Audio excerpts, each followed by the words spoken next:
नमस्कार, मैं राहुल मिश्र। आप देख रहे हैं सुनो रे किस्सा। आपको प्रेरणा कहाँ से मिलती है? आप कब कुछ साधारण सा करते हुए कुछ विलक्षण सा कर जाते हैं? कब आपकी संवेदना आपके जिंदा होने का एहसास आपको ही दिला जाती है? कब आपको जीवन का वो लक्ष्य मिलता है जो कल तक आपने सोचा भी ना हो? जी हाँ, आज बात पद्मश्री पुरस्कार पाने वाले हरे काला हजब्बा और तुलसी गौड़ा की। यूं तो ये पुरस्कार हर बार की तरह इस बार भी कुछ ऐसे लोगों को मिला है जिन पर बात कर मैं अपना और आपका समय व्यर्थ नहीं करना चाहूँगा।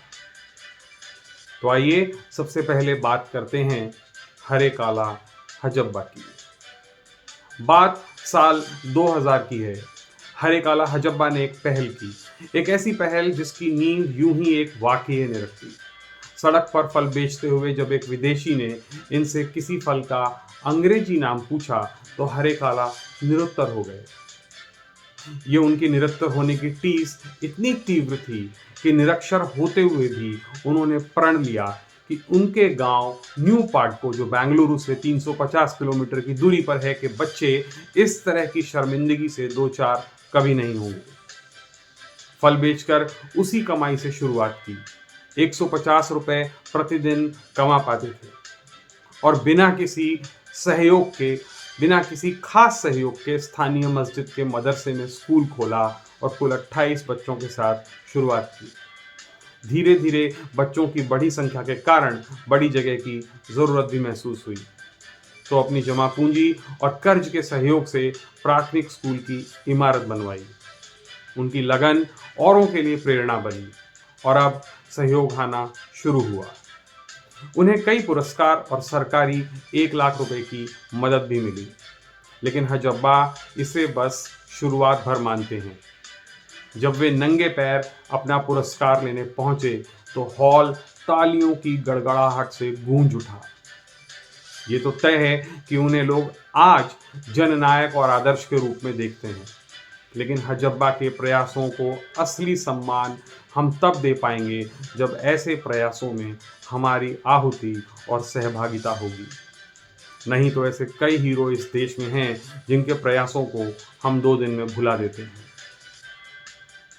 आगे बात तुलसी गोबड़ा की। एक वस्त्र में लिपटी, नंगे पैर, झुर्रियों से पटी एक मजबूत महिला। इनके लिए भी हॉल तालियों से गूंज उठा जब पुकारा गया तुलसी गोवड़ा। कर्नाटक में जन्मी तुलसी के पिता का देहांत 2 साल की उम्र में हो गया था। अपनी मां के साथ एक स्थानीय पौधों की नर्सरी में बड़े होते हुए पेड़ पौधों से जो मित्रता हुई, तो आज 77 साल की उम्र तक वो इनका जीवन बने हुए हैं। अब तक 30,000 पौधों से हरा को धरा कर वो अपना फर्ज बखूबी रोज निभा रही है। वन विभाग ने उनकी लगन को देखते हुए नौकरी भी दी और आज वो सेवानिवृत्त हैं। पेंशन ही उनके जीने का एक जरिया है, लेकिन वो सतत अपने जुनून को अंजाम दे रही हैं।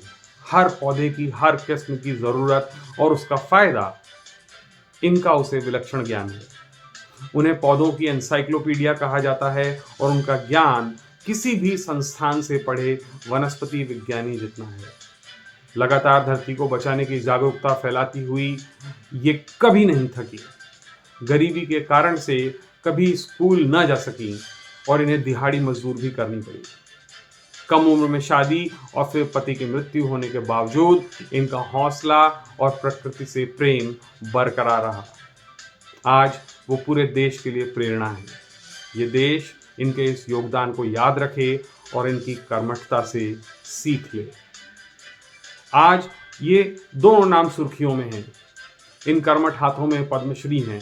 ट्विटर, फेसबुक, न्यूज़ चैनल इनकी खबरों पर अपने अपने हिसाब से जगह दे रहे हैं, लेकिन साल दर साल, दिन ब दिन इनके संघर्ष को न हम देख सकते हैं न समझ सकते हैं।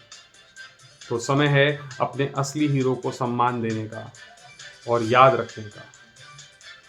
अक्सर हमारे जीवन में कई बार ऐसी घटनाएं होती हैं जब हमें अपना जीवन समाप्त लगता है, जीने की वजह खत्म लगती है, लेकिन शायद हम तुलसी गौड़ा और हरे काला हजब्बा जैसे लोगों से सीख ले सकते हैं। कि हम जी सकते हैं और हम परिवर्तन ला सकते हैं। धन्यवाद।